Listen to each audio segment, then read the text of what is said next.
talk about Cherikota slums, Banda Zone 1, this is what we talk about. When we talk about the cry of a girl child, this is where everything starts from. Good afternoon, good morning, and good evening to each and everyone watching this video. My name is Apio Gloria Nicole from Uganda Red Cross Society, Kampala East Branch. Just as I talked about our stories in my previous video, in my first video, I told you about the cry of a girl child that was caused by the pandemic of COVID-19.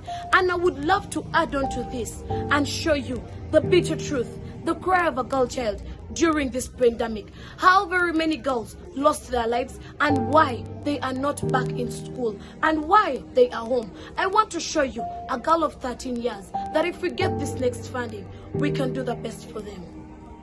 After the COVID-19 pandemic that truly affected them, they became mothers. They were assaulted.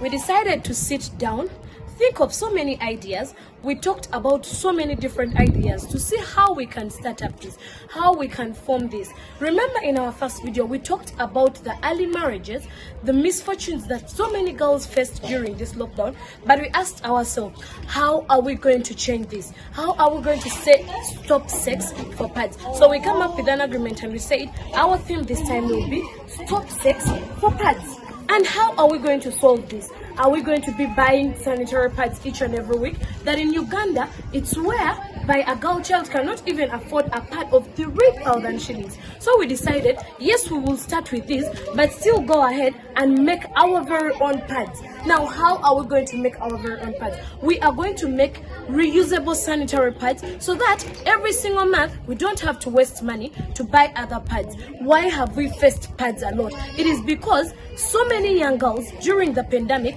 went down to elderly men, sickly men, just to get sanitary pads, just for 3,000 shillings. Why don't we stop this? It is you and me that can do this.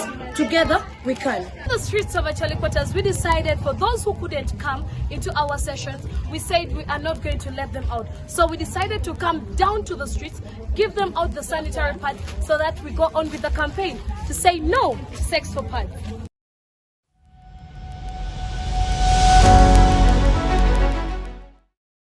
My name is Akulu Bustika. I am a 14-year girl living in the slums of Cherikota. During this pandemic, very many problems were faced by us girls. To request for our centers for these funds so that we can talk to the young girls and make them understand the bad results out of sex for pads. This is why we are saying no to sex for pads. That's why our futures are spoiled.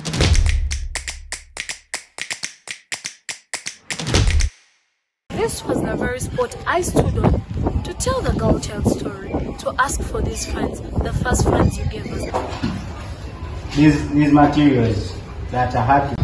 Hello everyone once again. My name is once again Apio Gloria Nicole. Just as you had the previous story about the young girls, we are doing our own reusable pads just to say no for sex for pads. How are we going to save ourselves as young mothers? How are we going to clean our tears? How are we going to save this? With the fundings you gave us, we want to say thank you so much.